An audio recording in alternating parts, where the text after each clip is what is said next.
Everyone has their first memory, whether it's eventful or not. For the longest time, mine was me waking up and asking myself, what happened yesterday? That's a bottom of the barrel shit tier first memory. It's weird how your brain remembers things that are just the strangest and most out there, and forgets all the important stuff. Oh, wait, Grandma's birthday was last week? God damn it. Well, at least I remember this Invader Zim quote. For years, my first memory was forgetting what happened the day before, until recently I remembered something from preschool, so I must have been like 3 or 4. It was the first time the class did show and tell. You guys remember show and tell, right? You bring something into class and see everyone's reaction to it. It didn't even have to be good and people would still lose their minds. This is a pencil I stepped on and it broke in half. Yay, Mikey! I don't remember what I brought that day, but I do remember the first thing that was presented that day by a girl named Maddie. Now, her name wasn't actually Maddie. I just don't want to risk the near impossibility that she could hear this and I could replace her first childhood memory of meeting Cinderella with something much, much worse. Maddie goes to the front of the class and she's holding this rod-like thing. All the kids are like, Maddie, what the fuck is that? Alright, maybe we didn't phrase it like that because we were 3, but you get the idea. Maddie had a little bit of confusion herself. She didn't even know what it was. She was always a dog shit presenter, never knew her subject material, always relied on the rest of the team to carry her through finger painting, truly just a low ceiling prospect. She needed to marry rich if she wanted to do anything with her life, because clearly school wasn't getting her anywhere. The teacher sees what Maddie's holding and is mortified. Like, right away mortified. At the moment, I didn't really know what was going on. I mean, no one knew what was going on, but what we did know was that the teacher was having none of it. Now, I just want to remind you guys, this is our first show and tell ever. We've only heard of show and tell through the reports of older children, like we're some kind of spy agency smuggling information across the border. Everything we've heard was just through the grapevine.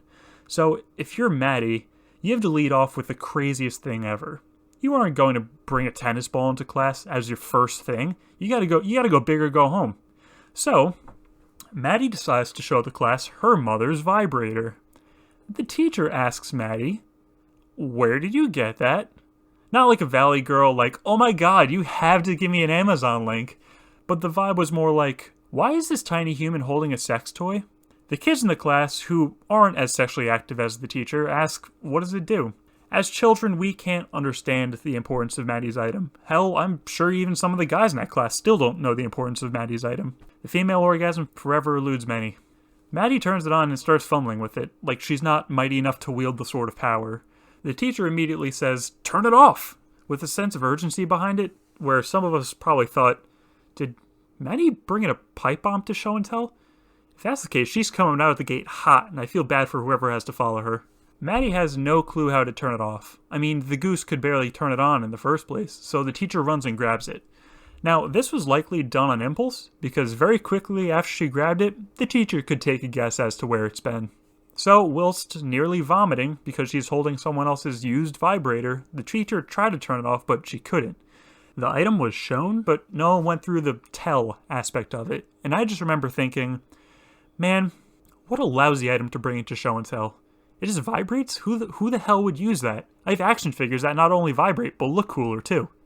It was so useless to me that I forgot completely about it until it all clicked for me over 15 years later. That original first memory of me forgetting what happened the day before must have been my brain saying, well, that's traumatizing if revisited anytime soon, so let's just shove the past 3 years into the deepest, darkest corner and hopefully it gets overturned in 17 years for more analysis. The teacher's next step, before washing her hands, was to spike the vibrator into the toy chest because, let's be honest, she just wanted to stop holding it. That woman didn't give a fuck if a bunch of toddlers were getting to third base by proxy. Little baby Carl could teeth on it until the cows came home for all she cared. This was a good idea because it took it out of sight, but she never actually turned it off.